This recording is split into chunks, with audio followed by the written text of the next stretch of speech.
Ramadan, Ramadan, Ramadan, Ramadan, Ramadan, Ramadan. Assalamu alaikum tout le monde, j'espère que vous allez bien. Aujourd'hui on se retrouve pour l'épisode 2 de la série Ramadan. J'étais censée déjà avoir posté le 3e, mais vous savez que j'ai des problèmes avec la régularité sur YouTube, vous m'excuserez. On peut déjà comprendre que ça va être une journée compliquée avec mon souhour, parce que nous on est vraiment le genre de famille qui ne mangeons jamais au souhour. Maximum peut-être une date, de l'eau, et c'est tout. Cette année on a commencé encore à faire quelques plats parfois, mais depuis que je suis toute petite, c'était très rare qu'on prépare quelque chose pour le souhour. Aujourd'hui, j'ai décidé de faire les choses un peu différemment, de prendre un vrai déjeuner, un café pour pas m'endormir et faire un grand ménage à la maison parce que la maison était dans un piteux état. Tout le monde était occupé ces derniers temps et on n'avait vraiment pas eu le temps de ranger ou de faire quoi que ce soit. Donc je me suis dit que j'allais consacrer cette journée libre à tout nettoyer de fond en comble.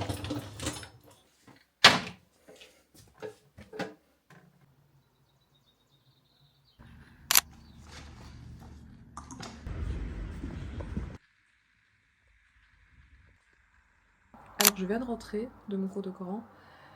Alhamdoulilah, je suis pas du tout fatiguée, donc je pense que je vais continuer mon ménage. Je pensais finir tout ce qu'il y a sur ma to-do list ou une grosse partie avant d'aller au cours. Mais comme toujours, ça m'a pris un peu plus de temps que j'estimais. Donc là, j'ai fait les armoires de la cuisine, le frigo. J'ai aspiré partout sur le premier étage. J'ai dépoussiéré. J'ai rangé ma chambre, l'armoire de ma chambre, enlevé la literie, là il faut que j'en mette une nouvelle. Et je pense que c'est tout. Et en plus, là on est invité chez mon oncle pour un iftar. Je suis très contente, on ne doit pas cuisiner aujourd'hui, alhamdoulilah. Mais quand même, il faut un peu d'énergie pour rester en famille. Donc on va voir. Si je me sens molle après quelques heures, je vais faire une petite sieste avant de partir chez eux. So let's go!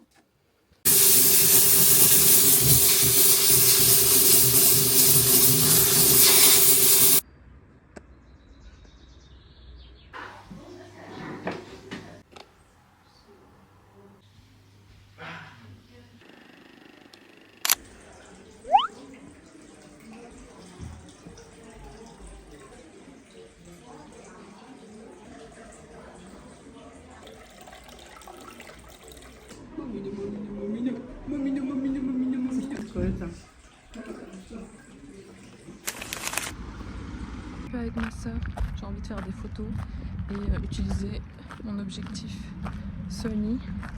Il fait tellement beau, c'est incroyable. Vraiment incroyable.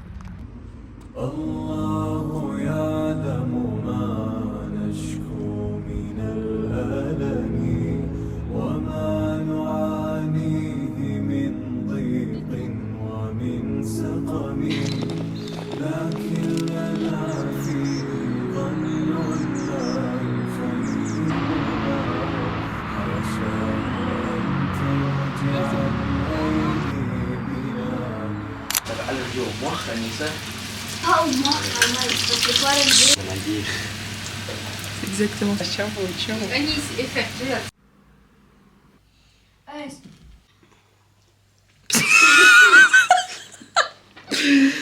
Bon, je viens de rentrer et ma petite sœur m'a fait une petite surprise avec les Lego fleurs comme ça.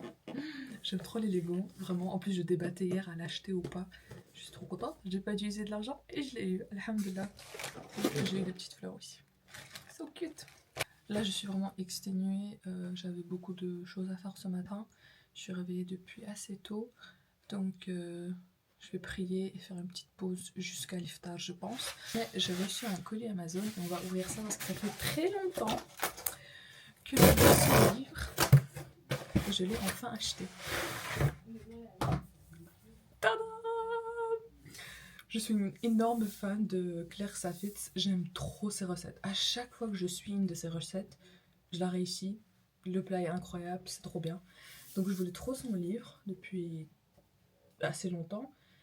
Mais je sais pas. Je me disais non, pas de ça, nanani, il y a sur YouTube. Et ben non, il n'y a pas mieux qu'un livre physique, c'est incroyable. Vraiment, il est bien épais. Il y a tellement de recettes. Et c'est que du sucré. La première fois, je pense que j'achète un livre de recettes entièrement dessert. On va tester ça ensemble, Inch'Allah. Bon, c'est les derniers 10 jours du mois de Ramadan. C'est très bizarre de le dire comme ça, parce que pourtant je suis habituée à ce que le Ramadan passe assez vite, mais cette année j'ai l'impression que j'ai littéralement rien pu faire. Je suis vraiment dépassée par tout, un peu dégoûtée parce que j'avais vraiment envie de faire plus de choses, plus d'apprentissage, etc. Mais bon, c'est vrai que j'avais plusieurs projets que je dois lancer pour Askitam et des examens et des trucs en même temps, donc j'ai un peu galéré. Et honnêtement, je pense souvent au ramadan du Covid, parce que c'était un des ramadans les plus incroyables spirituellement.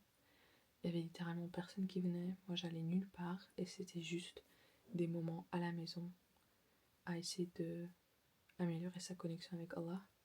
Ça me manque énormément. Mais sinon, je ne veux pas un deuxième Covid. C'est juste que j'ai un peu... je suis un peu dégoûtée, quoi, honnêtement. Je suis pas super contente de tout ce que j'ai fait ce mois. Même si, alhamdulillah, on a eu beaucoup d'invités. On a ramassé beaucoup de hasanat à nourrir les gens. Je suis en plein apprentissage de la sourate Dukhan. Vous pouvez voir mon juice qui est à côté de moi. Je sais pas vous, je préfère toujours étudier dans des juices avec le tajwid coloré, comme ça c'est... je sais pas, c'est plus agréable. Je dois réciter la sourate samedi. J'ai un peu procrastiné l'apprentissage, mais ça va, alhamdoulilah, c'est pas la première fois. Je suis habituée à étudier en des temps records et beaucoup. Donc, Inch'Allah, ça va pas être un problème, ça. Mais le concours, il est samedi et j'aimerais bien faire un sans faute. Faites toi pour moi. Je disais, avec tout ce qui se passe dans le monde, honnêtement, en ce moment, j'essaye de pas avoir cette réaction négative et rentrer dans ce cercle vicieux de constamment penser à ça, d'avoir l'impression que tout ce que je fais c'est inutile, et au contraire utiliser ce moment pour faire plus de ibad et vraiment utiliser toutes ces news comme un wake-up call pour dire en mode c'est bon, genre ça c'est le moment, s'il y a un moment pour arrêter les péchés et demander pardon à Allah, c'est maintenant.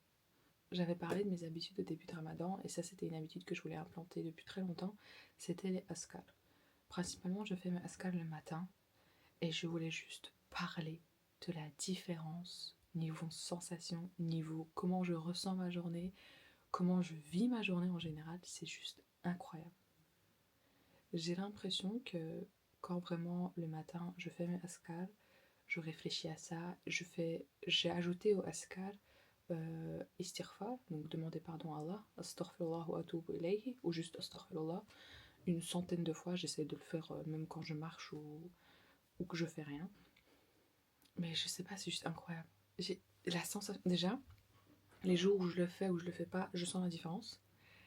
J'ai l'impression déjà d'avoir 100 kilos de moins sur les épaules. J'ai l'impression que quand je fais mes askar et quand je suis en train de tout le temps faire le zikr, et bien tout ce que je fais, et ben ça se met comme ça dans l'ordre. Que Allah arrange tout à chaque fois pour que ça se mette parfaitement comme j'ai besoin. Et à chaque genre, je vous jure que c'est un sentiment que seulement si vous le vivez, vous pouvez le comprendre. Quand les gens disaient oui, je lis mes askar pendant 30 jours et la différence elle est incroyable, je me disais toujours mais de quoi ils parlent? Et là je peux vraiment comprendre, parce que à chaque fois je me dis subhanallah, genre c'est Allah qui a fait que cette situation elle est aussi parfaite, genre autrement ce serait pas possible. Ça veut pas dire que tout est tout beau tout rose, hein, mais même quand il y a une difficulté qui se passe dans la journée, juste en mode de oh alhamdoulilah, c'est bon, genre je ferai quelque chose après.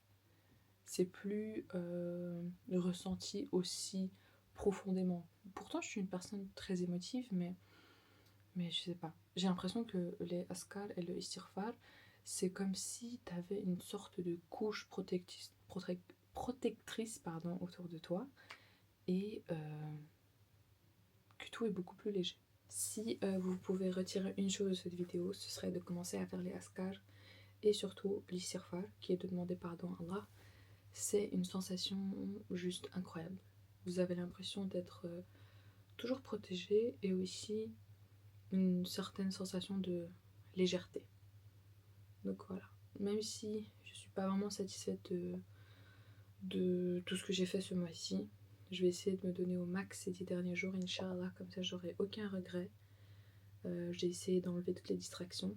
C'est assez compliqué parce que bien sûr je fais du contenu à côté, je travaille à côté, on a des invités à côté, mais j'espère que Allah y verra mes efforts, Inch'Allah.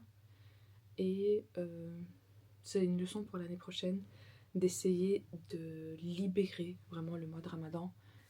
Donc voilà, c'est déjà la fin de cette vidéo. J'espère que cet épisode du Ramadan Diaries vous a plu. Je sais que j'étais censée poster ce dimanche, mais vraiment je galère très fortement avec le contenu Insta, YouTube et tous les projets qui avancent petit à petit.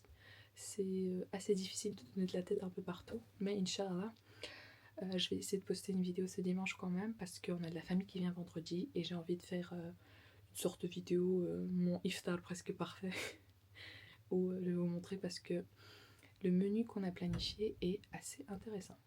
Et j'aimerais bien un peu donner un vecteur un peu plus culinaire et art de table à cette chaîne YouTube parce que de base c'est ça que je fais et c'est ça qui me plaît. Donc voilà, n'hésitez pas à vous abonner et je vous dis à très bientôt. Bye bye.